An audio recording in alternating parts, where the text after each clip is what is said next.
Hello guys, आज हम लोग फिर क्लास 10th का मैथ पढ़ने जा रहे हैं। तो इसके अंतर्गत हम लोग अभी ठोस आकृतियों का क्षेत्रफल पढ़ने जा रहे हैं। तो यहाँ पर एक एनसीईआरटी क्वेश्चन आ रहे हैं और एक्सरसाइज 13.1 का क्वेश्चन नंबर 6 पढ़ने जा रहे हैं। तो क्वेश्चन क्या कह रहे हैं, यहाँ पे हम लोग एक बहुत ही बड़ा और बेहतरीन क्वेश्चन को देखना चाह रहा है, समझे। तो यहाँ पर देखो, कह रहा है कि दवा का कैप्सूल एक बेलन के आकार का है, बेलना आकार का है, समझे।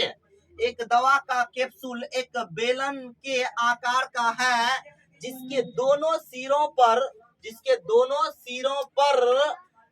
एक एक इधर भी है और इधर भी है, एक एक अर्धगोला लगा हुआ है। क्या है? लगा हुआ है। पूरे कैप्सूल की लंबाई 14 मिलीमीटर है और उसका व्यास, जो अर्धगोला दिया गया उसका व्यास 5 मिलीमीटर है।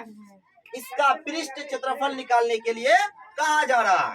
तो इसमें हम लोग यहाँ पे कुछ नहीं करेंगे, बस यूं ही देखा जाए तो इस सवाल में सिर्फ और सिर्फ यहाँ पे हमको बेलन मिल रहा है और 2 गो अर्धगोला मिल रहा है। बस ये 3 आकृति पर ध्यान देना है। इस प्रकार से अगर देखा जाए तो 2 ही आकृति आ जाए नजर, एक बेलन एक अर्धगोला। तो हम लोग यहाँ पे इसका जो मेन असल बात है कि बेलन का हम लोग क्या निकालना है, पृष्ठ क्षेत्रफल निकालना है। फिर अर्धगोला जो 2 गो है उसका भी हम लोग पृष्ठ क्षेत्रफल निकालेंगे। तो इस तरह से यहाँ पर ये जो कैप्सूल है, इस कैप्सूल का पृष्ठ क्षेत्रफल निकल जाएगा।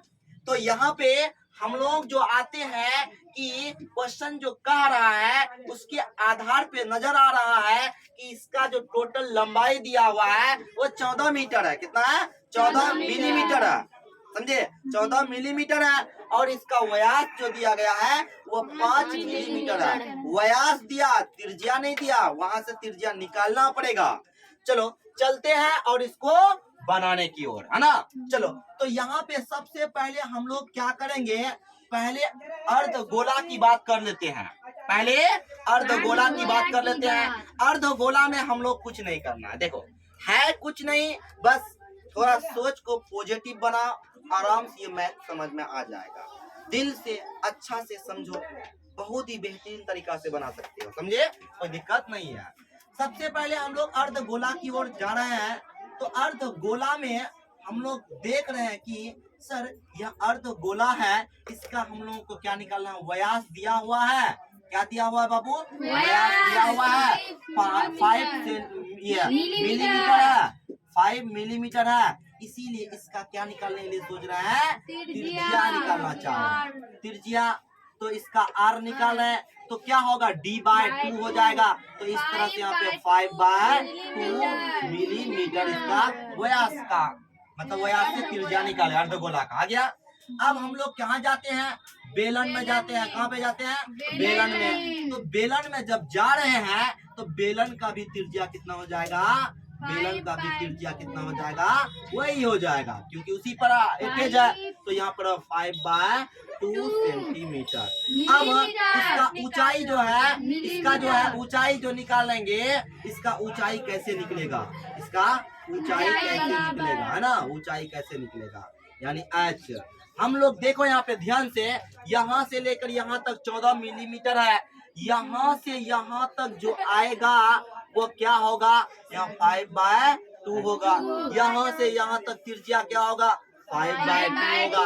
तो इसमें और इसमें इन दोनों को जोड़ करके इसमें घटा देंगे तो सिर्फ और सिर्फ बेलन का ऊंचाई निकलेगा। तो इस तरह से यहाँ पे है टोटल 14 मिलीमीटर। इसमें अगर घटा देंगे कितना, 5/2 प्लस 5/2 को जोड़ करके घटा देंगे तो 14 माइनस, यहाँ पे एलसीएम लेंगे 5 प्लस 5, तो इस तरह से यहाँ पे 14 माइनस 10/2। अब यहाँ पर एलसीएम ले रहे हैं 2, तो अब यहाँ पर 2 14 28 माइनस 10, उसके बाद यहाँ पे कितना आ जाएगा, 18। कितना जाएगा, 18/2 मिलीमीटर। यानी ऊंचाई कितना आया, 9 मिलीमीटर आया। अब देखो मुझे हर चीज, जो भी चीज का जरूरत है वो मुझे आ चुका है। अब हमको निकालना है क्या, हमको निकालना है कैप्सूल का, इसीलिए यहाँ पर लिखना है कैप्सूल, है ना, कैप्सूल का। ध्यान दो, ध्यान से देखो, कैप्सूल, कैप्सूल का पृष्ठीय क्षेत्रफल बोला, पृष्ठीय क्षेत्रफल।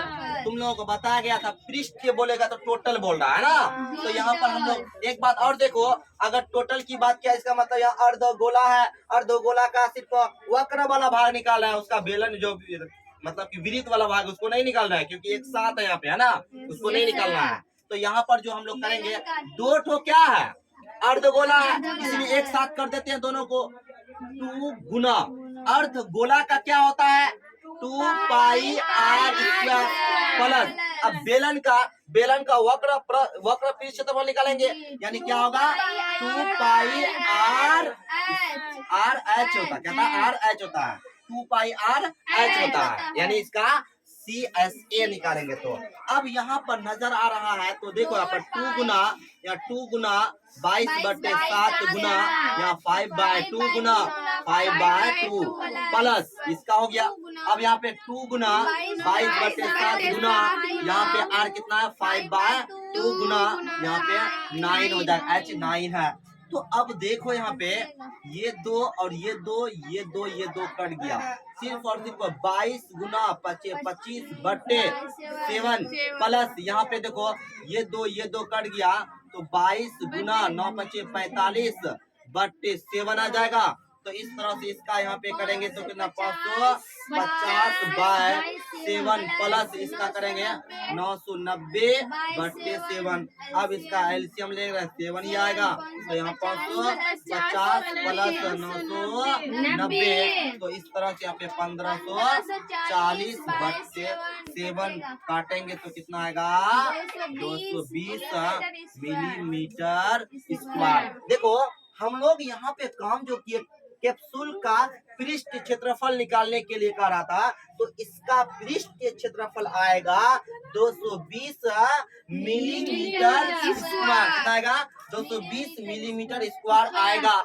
तो हम लोग यहाँ पे कैप्सूल की चित्र को देख करके हम लोग देखे कि यहाँ से यहाँ तक 14 मिलीमीटर है, यहाँ से यहाँ तक जो इसका त्रिज्या होगा इतना होगा, इधर भी होगा, इधर भी होगा, उधर भी होगा, सब जगह दोनों सेम होगा। तो इस तरह से इसमें और इसमें घटा है, तो इसका क्या हो गया, ऊंचाई निकल गया। तो इसी तरह से हम लोग यहाँ पे क्वेश्चन को अच्छा से समझ करके बनाने की कोशिश किए।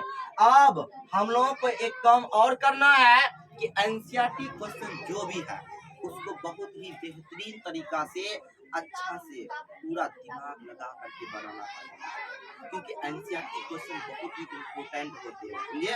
इसलिए हमेशा क्वेश्चन तो सारा इम्पोर्टेंट है, लेकिन अक्सर हम लोग एनसीईआरटी क्वेश्चन पर ज्यादा ध्यान देंगे, क्योंकि हम लोग को बोर्ड जो पूछता है एग्जामिनेशन में वो एनसीईआरटी क्वेश्चन ज्यादा पूछा जाता है। और खास करके प्रीवियर वाला जो क्वेश्चन है उसको तो और अच्छी तरह से देखना है, क्योंकि वो पूछा जा चुका है, हो सकता है कि फिर रिविजन किया जाए, हो सकता है फिर पूछा जाए, तो इसीलिए संभावना होता है कि पूछा जाए, उसको भी देखना बहुत जरूरी है। चलो इसको उतारने की कोशिश करते हैं और बात कर लेते हैं हम लोग यहाँ पे कि आने वाला जो ये है चैप्टर है, हम लोग इसके बाद जो है अब खत्म होने वाला इस चैप्टर में, इसके बाद हम लोग पढ़ने वाले हैं आंकड़ा, इसको हम लोग बोलते हैं, बहुत ही बेहतरीन चैप्टर वो भी है आंकड़ा, है ना, सांख्यिकी इसको बोलते हैं। तो आंकड़ा यानी सांख्यिकी पढ़ने वाले हैं, बस कुछ ही चैप्टर बचा हुआ उसको हम लोग द एंड करेंगे, उसके बाद टेस्ट लेना शुरू करेंगे, आप समझे। चलो उसको उतारो।